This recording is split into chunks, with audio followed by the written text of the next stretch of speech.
సభకి పల్నాడులో జరుగుతున్న ప్రజాగలం సభకి రాష్ట్రం నలుమూల నుంచి ఇక్కడికి విచ్చేసిన ప్రతి ఒక్క ఆంధ్రుడికి కూడా పేరు పేరున నా హృదయపూర్వక నమస్కారం. వేదిక పైన ఉన్న పెద్దలందరికీ, మరీ ముఖ్యంగా మూడోసారి ప్రధానమంత్రి కాబోతున్న నరేంద్ర మోడీ గారికి, తెలుగుదేశం పార్టీ అధ్యక్షులు చంద్రబాబు నాయుడు గారికి, బీజేపీ అధ్యక్షులు పురంధరేశ్వరి గారికి, పవన్ కళ్యాణ్ గారికి, వేదిక పైన ఉన్న ప్రతి ఒక్కరికి కూడా పేరు పేరు నా హృదయపూర్వక నమస్కారం. ప్రజాగలం ఈ సభ ద్వారా ప్రతి ఒక్క వర్గానికి, రాష్ట్రంలో ఉన్న ప్రతి ఒక్క వర్గానికి ఒక సందేశం. రైతులకు, రాష్ట్రంలో ఉన్న ప్రతి ఒక్క రైతుకి కూడా ఈ సంవత్సరం నుంచి 20,000 రూపాయలు ప్రభుత్వం వైపు నుంచి ఇవ్వబోతా ఉన్నాం ఇన్పుట్ సబ్సిడీ కింద.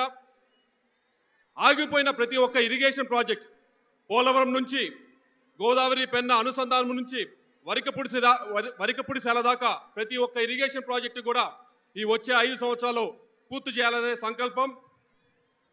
ప్రజాగలం ద్వారా ప్రతి ఒక్క మహిళకి, ఆంధ్రాలో ఉన్న ప్రతి ఒక్క మహిళకి కూడా, కుటుంబాన్ని నడపడానికి కష్టపడుతున్న ప్రతి ఒక్క మహిళకి కూడా చెప్దాం. ఉచితంగా 3 సిలిండర్లు ప్రతి సంవత్సరం కూడా ఇవ్వబోతున్నాం. ఆంధ్రాలో ఉన్న ప్రతి ఒక్క యువతకి కూడా చెప్దాం, వారి కళలకు రెక్కలు తొడుగుదాం. వారికి, ఆంధ్ర యువతకి ఆంధ్రాలోనే ఉపాధి కల్పన చేద్దాం. ఆంధ్రాలో ఉన్న ప్రతి ఒక్క బీసీకి కూడా, బీసీ సోదరీమణులందరికీ కూడా 50 సంవత్సరాలు దాటిన వెంటనే 4,000 రూపాయల పెన్షన్ ఇచ్చే కార్యక్రమం చేపడదాం.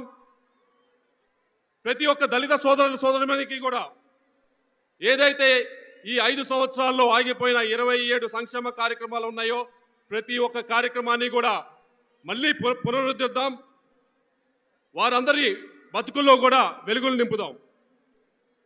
చివరగా ప్రధానమంత్రి గారి చేతుల మీదుగా, నరేంద్ర మోడీ గారి చేతుల మీదుగా శంకుస్థాపన చేయబడిన అమరావతి రాజధానిని పనులు మళ్ళీ ప్రారంభిద్దాం, అభివృద్ధి చేసుకుందాం.